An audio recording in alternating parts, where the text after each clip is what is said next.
Remaja yang curi uang siswa SEBA diangkat jadi marbot masjid. Kapolrestabes Palembang siap tanggung biaya sewa rumah setahun. M. Endang Saputra berusia 16 tahun, remaja yang mencuri uang milik 3 orang siswa SEBA di Polrestabes Palembang akan mendapat pekerjaan sebagai marbot masjid dari Kapolrestabes Palembang Kombes Pol Muhammad Ngajib. Remaja ini mencuri uang senilai Rp545.000 milik 3 orang siswa SEBA yang sedang magang di Polrestabes Palembang. Uang tersebut tersimpan di saku celana yang diletakkan di dalam gudang Masjid Polrestabes Palembang pada Sabtu 18 Juni 2022 lalu. Setelah sempat diamankan oleh unit Pidum Satreskrim Polrestabes Palembang, terungkap alasan Endang nekat mencuri uang karena untuk membayar kontrakan orang tua angkatnya yang sudah menunggak 2 bulan. Kisah ini menyita perhatian Kapolrestabes Palembang Kombes Pol Muhammad Ngajib untuk menemui ketiga siswa SEBA dan Endang bersama ibu angkatnya. Sebelumnya, perkara ini telah diselesaikan secara restoratif justice di hadapan penyidik Pidum. Melihat kondisi ekonomi Endang dan Musnah, ibu angkatnya yang kesulitan, Ngajib pun akan memberikannya pekerjaan menjadi marbot masjid Samsul Bahri Omar yang berlokasi di Polrestabes Palembang. Selain itu, Ngajib juga akan menanggung biaya kontrakan Musnah yang tinggal bersama Endang dan kedua anaknya selama 1 tahun. 1 bulan biaya kontrakan sebesar Rp750.000. Momen mengharukan terlihat ketika keduanya berpelukan dengan Kapolrestabes Palembang Kombes Pol Muhammad Ngajib seraya mengucapkan terima kasih. Sementara Endang mengungkapkan terima kasih atas pemberian maaf dan membantu meringankan beban ibu angkatnya. Musnah, ibu angkat Endang, mengatakan jika Endang sudah tinggal bersamanya sejak tahun 2013 lalu. Endang menjadi seorang yatim piatu sejak masih usia belia usai kedua orang tuanya meninggal dunia. Musnah sehari-hari berjualan cabai di Pasar Induk Jakabaring. Endang juga berteman akrab dengan salah satu anaknya yang bernama Erwin yang masih sebaya dengan Endang. Jadi mendasari informasi dari Pak Kasat Reskrim Polrestabes Palembang bahwa tanggal 18 Juni hari Sabtu itu ada kejadian pencurian yang terjadi di tempat di mana siswa SPN yang sedang melaksanakan latihan itu ada kehilangan uang. Ada 3 orang yang hilang uang. Kemudian karena tidak tahu dan ingin mencari kebenarannya, akhirnya membuat laporan polisi.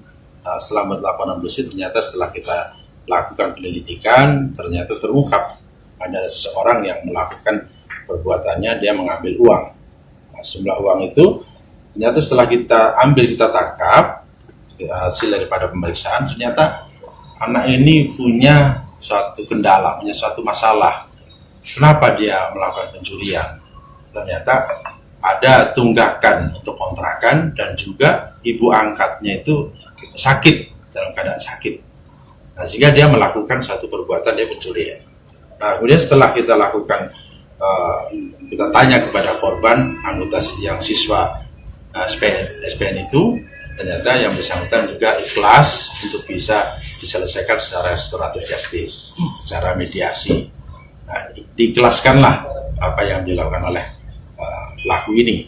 Dan setelah itu kita lakukan penyelesaian, setelah restoratif justice, ternyata setelah kita tahu integrasi daripada yang bersangkutan, punya keahlian, punya kemampuan, punya keterampilan.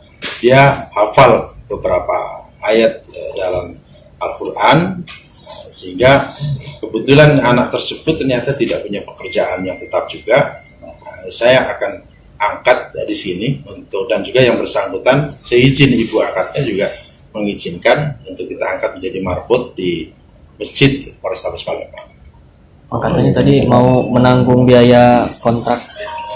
Jadi saya berikan bantuan kepada yang bersangkutan karena tadi ada kesulitan dalam kontrakan. Sehingga saya berikan bantuan kontrak selama 1 tahun. Dan juga karena ibu ini sakit, ya, nanti kan di sini ada klinik.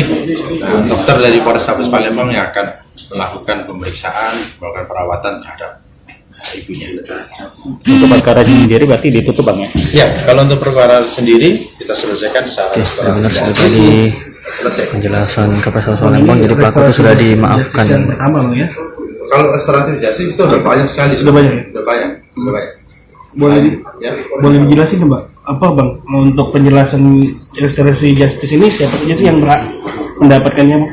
Ya, jadi kan restoratif justice ini salah satu upaya hukum yang dilakukan oleh penegak hukum, baik kepolisian, kejaksaan. Nah, itu ada langkah atau tindakan hukum dengan menyelesaikan cara restoratif justice, yaitu penyelesaian di luar daripada pengadilan, yaitu dengan syarat tentunya antara pelapor dengan pelaku ini ada penyelesaian secara kekeluargaan. Nah, setelah ada penyelesaian secara kekeluargaan, nah berarti permasalahan ini kita anggap selesai, kita nyatakan selesai.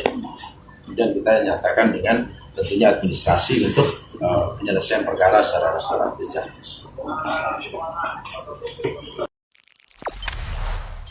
Jangan lupa subscribe, share, komen, dan like ya.